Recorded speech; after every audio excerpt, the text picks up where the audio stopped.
The Capitals lose an ugly one to the Hurricanes, and Logan Thompson leaves the game with an upper body injury.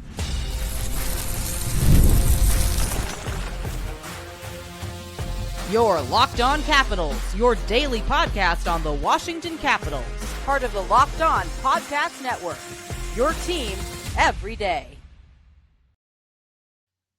Well, hello and welcome in to this edition of Locked On Capitals, part of the Locked On Podcast Network, your team every day. My name is Dan Holme. I've covered the Capitals for the last 3 seasons for Locked On and various other outlets before that.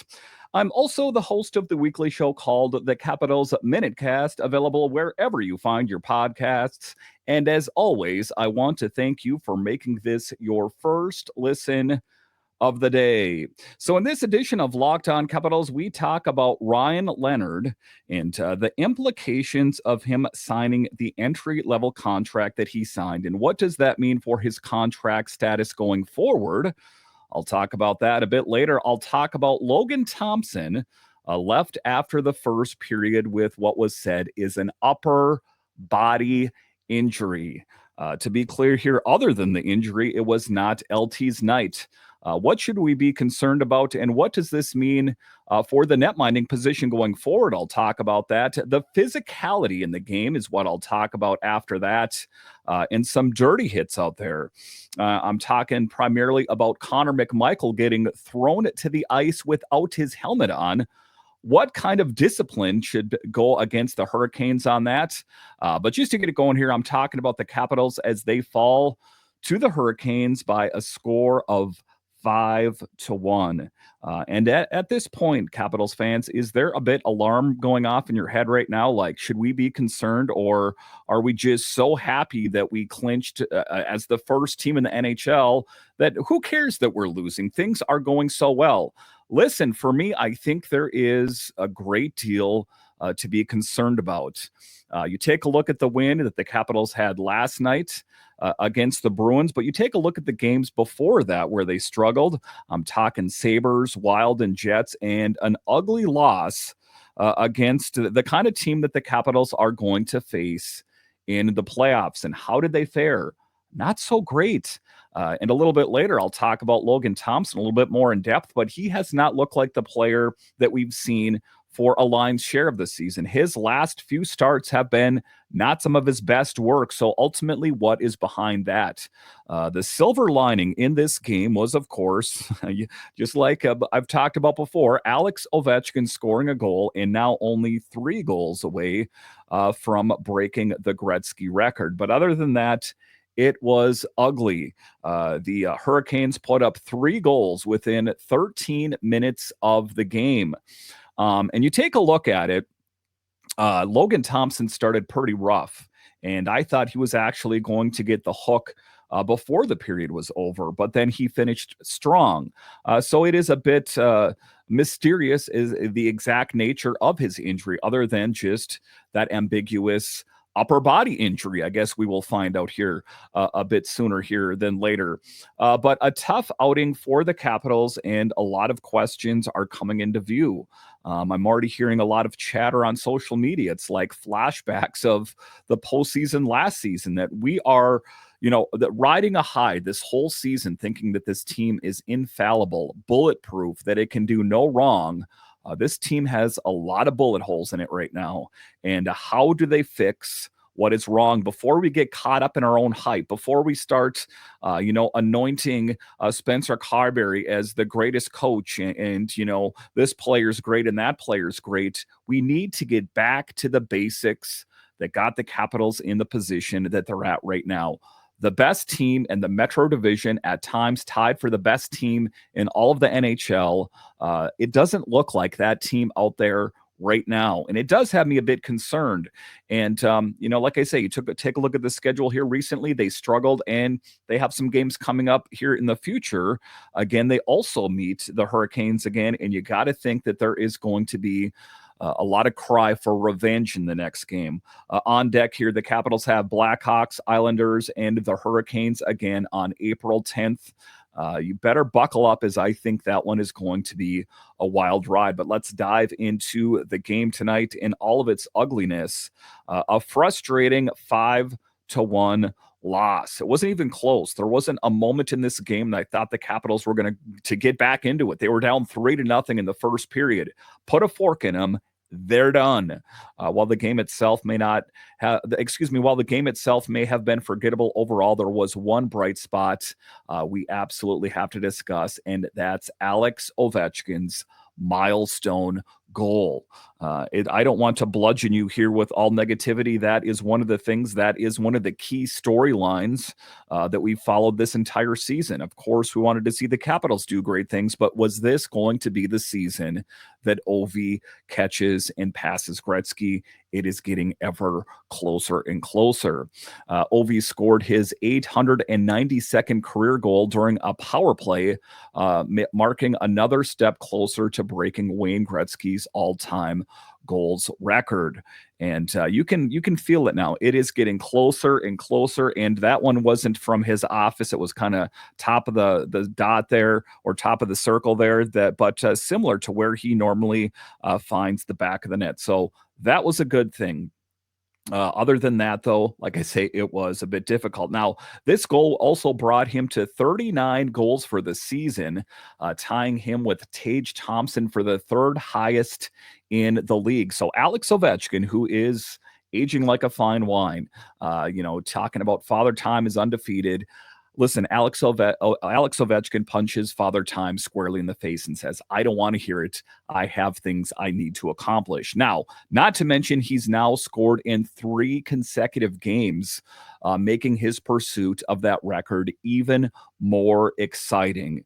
And the intriguing part is that he is projected to catch, or he's expected to make history in the next time the Capitals play the Canes on the 10th. Wouldn't that be some pretty sweet revenge that he is able to find the back of the net? If you're asking me, I think that, that is a moving target like I've talked about. I honestly think that he'll probably catch and pass him before that date, but that is what it has kind of been projected at throughout the season. But all things considered, a tough night for the Capitals. Had a rough night from the start. The Hurricanes dominated play, and, well, our defensive efforts were lacking. And I think it was almost a fight or flight thing, that you saw out there with the Capitals, that they, the Hurricanes were just throwing the kitchen sink at the Capitals. They didn't have the answer. And like I said, at the end of the first period, it was 3-0. So a tough outing for the Capitals. And a lot of that stemmed from discipline issues. The Caps committed 6 penalties, allowing the Hurricanes to capitalize with 3 power play goals. And one of the things I talk about on the show all the time is special teams gets drawn into focus the later we get into the season. That is what I say all the time, exemplified. You can make those mistakes in the preseason, earlier in the season, but once we get to the nitty gritty, when you're allowing these gaffes, these errors, and these power play goals, and your PK is not dialed in, that is not going to win you hockey games. I've talked on here how the Capitals have struggled on the power play, and now I'm talking about how they're struggling on the PK. Those errors, those gaffes are really getting drawn into focus. Now, normally, giving credit where credit is due, our PK is a strong point, but it really let us down in this game. And I want Spencer Carberry to read this team the riot act. Enough playing silly games in the locker room, enough joking around. It's time to get serious. And, it's all about, hugs and bros and singing songs before we hit the ice. Enough. I want there to be seriousness. I want a shot across the bow of the Capitals player saying, what are we doing? What are we doing? You take a look at it, that it's all high-fiving and towel snaps and all that kind of stuff. That is the kind of attitude that is going to get you eliminated in the playoffs in a hurry. It is time to right this ship right here, right now, because as a guy that, covers his team for Locked On Capitals, a fan of the team at the end of the day, I'm going to go ahead and say it. I'm not going to hide my feelings. I am concerned. And it's one of the things, like, it's one loss, it's two losses, it's three losses. Hey, they won an okay game against the Brewers and got nailed in the face tonight against the Hurricanes. That is the kind of team the Capitals are going to face in the playoffs, and they better need to batten down the hatches, button it up, and figure it out before this gets out of control. Fighting and penalties, and I'm not normally an advocate for fighting, except for when it calls for it. And there were situations, the frustration was boiling over, and oftentimes you can have a momentum change when you drop the mitts and get into a fight. And that was the case. Tom Wilson and Logan Stankoven, that resulted in a 4-minute roughing penalty for Wilson. And I know that Tom Wilson has said, and I agree with him, that he's better served out on the ice, scoring goals. But that was not what was going to happen tonight. It was a 5-1 score. It was an ugly game, and he was trying to rally the troops, leaning into his strengths, playing a physical game. That is what he did. And also the other tough guy, Brandon Duhame, Nick Dowd, the other tough guys on the team, trying to, stoke the fire within the Capitals, and just to kind of fight for the jersey on your chest in the city that you play for, saying, we're not going to take it. Dylan McElrath, this is the perfect time for him to be in the mix. A tough guy. I know that Matt Roy is no slouch in his own right, but I'm talking Dylan McElrath is huge. And I wish he was out on the ice with what happened with Connor McMichael and Jalen Chatfield. Absolutely disgusting, right? And you take a look at Jalen Chatfield, which is a markedly bigger guy, taking on Connor McMichael. He planted his leg and threw him into the ice without a helmet on. Go ahead and do that against someone your own size. Jalen Chatfield, I better take a look at the back of your jersey, because I don't even know who the heck you are, because the next time the Capitals play is that you better look out, because you can't treat players like that out on the ice and expect to get away with it. There's going to be a response, and you better believe there's going to be a response the next time the Capitals play the Hurricanes. Now, all in all, the game was a significant setback for the Capitals in both performances, and with both performance and discipline. So those are the things that the Capitals are going to have to fix. Again, I'm not an advocate for fighting. I'm not an advocate for violence. But if you're taking it to a team, and let's be honest here, that was an act of violence against Connor McMichael, that, there's probably going to be some kind of response. I'm not on the ice. I don't have my voice in their ear telling them what to do. I'm just saying, as a guy that observes hockey, you better believe that there's going to be some sort of response. All right, so coming up here after the break, we'll talk about Logan Thompson. And the thing with Logan Thompson, as he has played so well for the Capitals all year, he gets that big contract. He's second in the running for the Vezina. And now we're in this kind of position right now where it seems like the bottom has kind of fallen out with Logan Thompson. What's the latest, and how concerned should we be? I'll discuss straight ahead.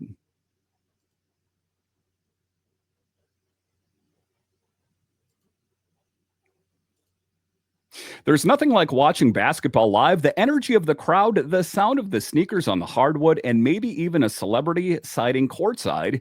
If you want to catch a game in person, Game Time makes getting tickets even easier than ever. Game Time's new feature called Game Time Pick filters out the fluff and shows you only the best deals on great seats, so you don't have to waste time scrolling through thousands of tickets. Now, I just checked out the Game Time app, and there are amazing deals on some huge matchups coming up.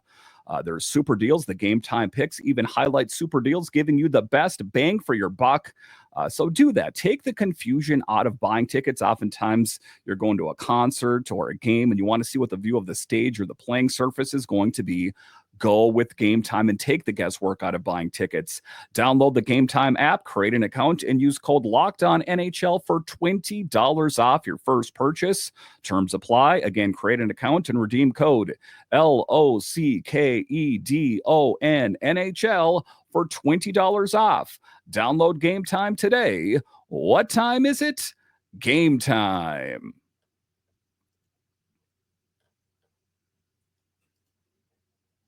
All right, welcome back into this edition of Locked On Capitals, part of the Locked On Podcast Network, your team every day. You can find me over on Twitter. It's at DanCaps218. You can find the show on Twitter. It's at Locked On Caps. So the scary moment in the game, of course, was Logan Thompson leaving the game with that upper body injury. It's tough. There wasn't a real apparent thing, I guess, getting hit off the helmet at what point in the game. I just think that he was kind of rattled right out of the gate. As you know, I mean, giving up 3 goals in short order, that is going to do it to you. But like I said, it was towards the end of the first period. He seemed to be a bit more dialed in. But then, we saw Charlie Lindgren out on the ice. So I guess we don't know for sure the nature of it as I record this at 11:19 Eastern time, what the status is of Logan Thompson. Is he just going to be out for a game? Was it a concussion spotter? Is he going, what the nature of it is? That's kind of what I'm thinking it is, like a concussion type issue, because there didn't seem to be a mechanical issue, if you will, towards the end of the first period. So that's my hunch, if I was going to make a guess about what is wrong with Logan Thompson. But we ultimately hope that he is good to go. So then you got to widen the lens a little bit. And Charlie Lindgren's probably thinking to himself, yep, I've been to this movie before, been here, done that. Take a look at last season. Darcy Kemper was supposed to be the guy. And guess what? He didn't play that great. And Charlie Lindgren came in to save the day. And I'm not trying to get too far ahead of myself here, but what I am saying is that this does present an opportunity if, in fact, Logan Thompson is injured to kind of play a role that Charlie Lindgren is quite familiar with playing. So, you take a look at it, a good opportunity for him. But then the questions, of course, is, who's the backup netminder going to be? That kind of thing. And depending on their healthy, I haven't seen the latest status with Hunter Shepard or Clay Stevenson. But you got to think it's going to be one of those guys. If in fact Logan Thompson is injured. At the end of the day, we're hoping that he's not. But like I said, in the first segment there, I'm a bit concerned with what we have seen from Logan Thompson and let's say like the last handful of games that he's played. Hasn't been quite as dialed in. And, I don't want to go down any sort of conspiratorial rabbit hole here, but is there a certain contentment with him having that contract and maybe not as hungry? Satisfaction is the death of desire, as they say. So it's one of the things. And again, that's reading into it a little bit. Maybe he is in fact injured. Maybe he's been dealing with something for some time. But that is a bit concerning. Logan Thompson faced 12 shots and allowed 3 goals before Chucky came in to put together a solid performance, stopping 18 of 20. And, on paper, of course, and that's how you base these decisions is just, I before you go into this game, before you knew he got injured, I think it would have been a no-brainer. Who would you rather have in the game, Logan Thompson or Charlie Lindgren? I think that most Capitals fans would say, of course, Logan Thompson, but for whatever reason was just not his night. Charlie came in and played rather well. So it's something to keep an eye on. And, even if he isn't injured, something to monitor here. I know that he just got that big contract, but I want the best netminder between the pipes within the Capitals organization that's going to give the Capitals the best chance at winning. I don't like to play favorites. I'm not going to play favorites. I don't care who it is. I want the guy that is going to give the Capitals the best shot at winning. So either, Logan Thompson, whatever injury is okay, and he can start playing better. Otherwise, I'm not opposed to it being Charlie Lindgren. We have come this far. That is the part that is kind of just this almost paranoid fear coming in. Like, what is going on? That this season has gone so well. How can this be happening right now? Just seems very unfortunate. So, you take a look at it. I hope, like I say, it is nothing wrong and that, it's just a blip on the radar. But my antennas are up as far as the team is concerned, but more specifically about Logan Thompson and what we have seen from him here as of late. So, hit me up on Twitter at DanCaps218 at Locked On Caps or on YouTube and let me know your thoughts. How concerned are you right now with Logan Thompson?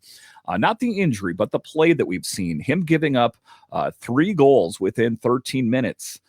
That's a bit concerning for me. Of course, I'll have you guys covered when we hear the latest on LT.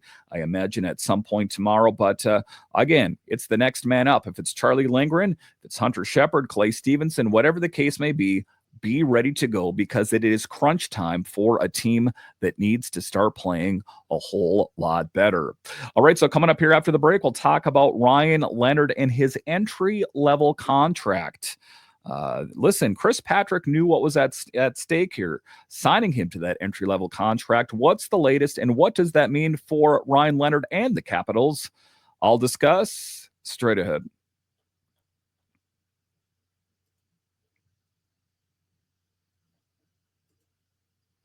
The NCAA tournament is here, and FanDuel is giving you the chance to get in on the action like never before. Right now, new customers can get $200 in bonus bets when your first $5 bet wins. That's 200 extra bucks to use on everything from buzzer beaters to Cinderella stories and even who's cutting down the nets.